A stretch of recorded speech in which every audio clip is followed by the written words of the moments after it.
Okay, so they're now on TV a week ago saying we're going to kill him. So talk about the pastor, what he told you being confirmed. We're going to go to the pastor here in a moment, but I wanted to play Mudd here saying this just a week ago. Here it is.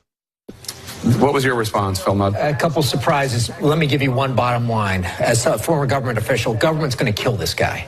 He defends Vladimir Putin. Their State Department and CIA officers are coming home. And at Langley and in Foggy Bottom, CIA and State, they're saying, this is how you defend us? Phil, before, I want to ask you a question, but Phil, just to reiterate, obviously, when you're talking about killing, you're using that as a metaphor. You're not talking about. I just what I'm saying is government. People talk about the deep state. When you disrespect government officials who've done 20 or 30 years, they're going to say, "Really? You send Vladimir Putin sends officers home, and you support him before you support us?" I just want to underline, Amanda. Okay, that's enough. Trump signed the sanctions. It's all lies. He didn't even say that about Putin. Just it's lying to the public. They have nothing but disrespect for you. They're not going to stop lying. So, Pastor Rodney Howard-Browne, thank you so much, sir, for joining us. I'm going to give you the floor now. Please take over with your co-host in the next 40 minutes or so. And that, of course, is Gary Haven and Owen Schroyer. But thank you for being the watchman on the wall that really, as you signaled this, then in the days that followed, the dam broke. This is so biblical. I really want to hear your teaching, sir. Take over. Well, first of all, thanks for having me on again. I just got back from a trip to Asia. I was in India, Sri Lanka, and Hong Kong, and everybody was so excited about the president. You know, not everybody watches the BBC and CNN, but there were many Christians there praying. People have joined the initiative to pray for the president. You know what I always say, it's a miracle that Donald Trump made it to the White House.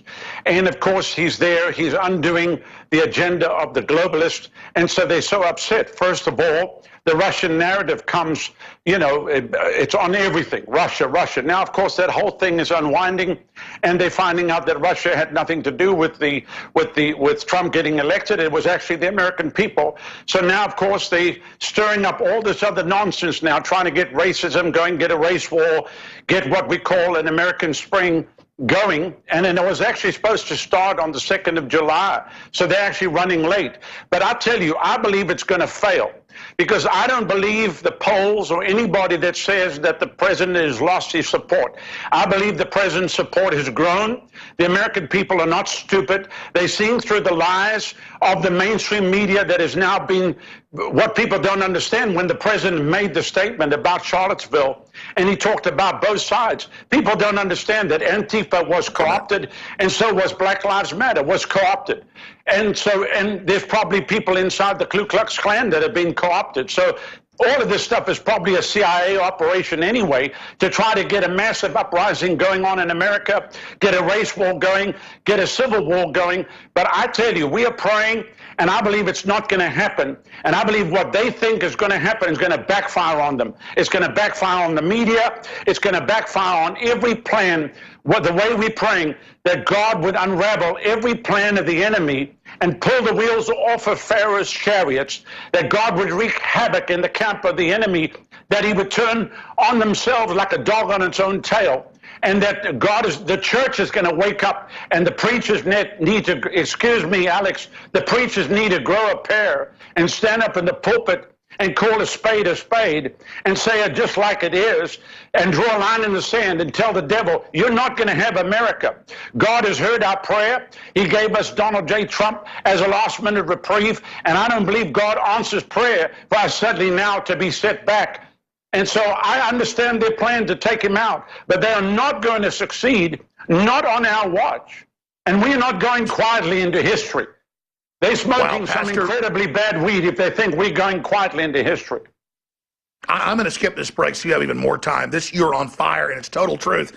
And I had absolutely forgotten that Soros and all of them announced and spent hundreds of millions that July 2nd, the new revelation was coming. They were going to start race wars in America, and they think we're so stupid that it all fizzled out, but then it finally happened on Soros's birthday. They've announced it all, and then there's new levels of lying they're putting out against all of us. But as you said, you're right. Well, there's providence here, so please continue. I am going to leave now, or I'm going to be interrupting. I want the other co-host to jump in, but keep laying out what you're saying, because what you're saying is what's in my heart, what's intellectual, I understand, but also folks I know in the Pentagon, people I know that have been high-level CIA, State Department, not just Pachinik. They're saying exactly what you're saying and naming names. It's criminal elements of the CIA, not the whole CIA, but the deep state leftist, and they are so angry because he's turning the economy around. The blessings are coming back in when he, on January 20th, asked for God to come back into America and providence, and they use the name Jesus Christ. I mean, this is powerful, and this is clearly a spiritual war because they hate Christians. That's why they fund Orthodox Islam to attack Christians. So you've got 10 minutes to break, or 12 minutes to break, and we've got the crew here. Lay out, Pastor Brown, what we're facing, and then please give people your website so people can learn more about your powerful teaching. You'll be here with us till 40 after, but you can stay longer too. We've got another member of your great international and national organizations that also prays with Trump, Mr. Pena, joining us, but please continue. Okay, so here's what they're trying to do. Obviously, they're trying to label everybody as a white extremist, as a racist. Our church here in Tampa is totally integrated. We have every tribe and tongue. We've been working in the inner city of Tampa. The church is 20 years old. I can go anywhere in the inner city and the people love us because they know how we've helped them and what we're doing. So the fact of the matter is this: what they want to try to do is go from what they call alt-right and KKK, white supremacists, and then label Christians. Conservative Christians are going to fit the bill too. So this is like almost like a Salem witch trial, where they're going to go on this hunt. You know, they first of all want to take out the president because he's actually speaking on behalf of the people. And I didn't see anything wrong with what the president said on his first statement or even his second statement. I can't believe how the media would take everything and just twist it. So this is obviously a concerted effort of the media coming together with one purpose and one goal, to just label the president and try to put pressure on him to just quit, throw in the towel. But Mr. President, if you are watching or listening, don't stop. The American people are behind you. And here's the thing. In the 1700s, if you go back and look at England in the mid-1700s, about 1740, 1750, the UK was in the biggest upheaval. The whole of the country everybody was drinking. There were drunkards from the royal family all the way down. The British people had a bad name on the continent. In the rest of Europe, if you mentioned that you were British, they would almost spit. It was a bad name. All the music, all the plays, all the poems were foul language, coarse. The penal code was so strict because of the crimes were so bad. Human slavery was at an all-time high. But then God sent a revival that started with the Wesley brothers that actually shook across England and actually jumped across the pond, that really caused the first great awakening in America, with people like George Whitefield and Jonathan Edwards and Peter Cartwright. The city of Boston only had 25,000 people in the population at the time, and they would preach and the crowds would come. And there was opposition, of course. People would actually moon them. They would urinate in their direction. But the city had to pass a law that no one could sit in the trees, because as they preached, the power of God would fall, and people would fall out of the trees under the power. So that's what shook early America. And even coming to the 1800s in Cambridge, Kentucky, when 25,000 people gathered, the city of Lexington only had 1,800 people in the population, but 25,000 people gathered.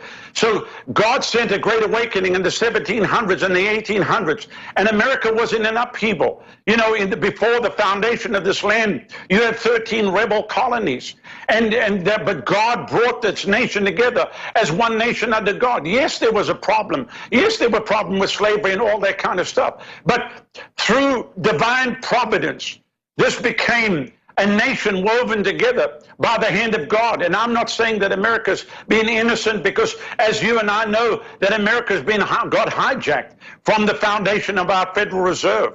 And then the IRS that polices the American people, all the way down through the years, how they took over the education, how they began to dumb down the people, how they even took over the seminaries, and they began to take the Word of God and make it of none effect, basically denying the virgin birth, denying the resurrection, and taking the power of God away from the churches. This was all a planned design that took place many, many years ago. Then you saw prayer taken out of schools. Then you saw the 10 Commandments taken from the courthouses. So we have a whole generation now that have been raised up. They have no fear of God, and they've been pumping the filth through Hollywood, through television, through everything possible, and entertainment, basically, to put the people into the trance that they're in right now. And you could see with NBC and ABC and CNN and all of these news agencies that basically are controlled by the same people that are basically pumping night and day.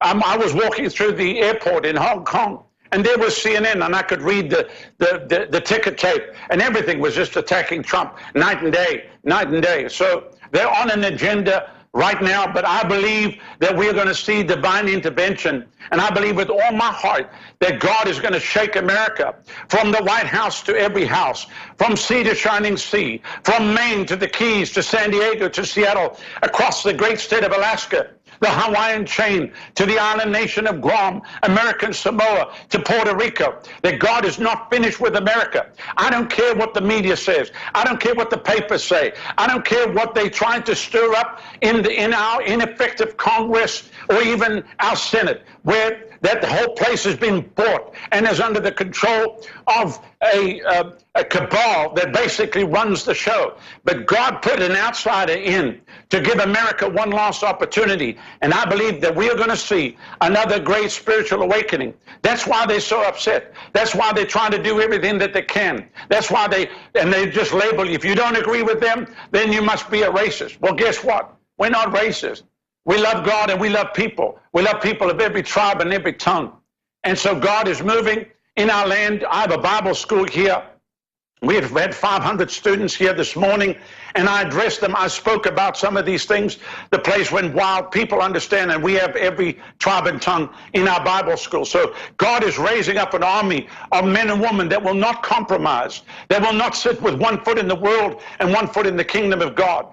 God's raising up preachers that are not worried about their tax-exempt status, that will boldly speak out from the pulpits of the land, and that will say exactly what needs to be said.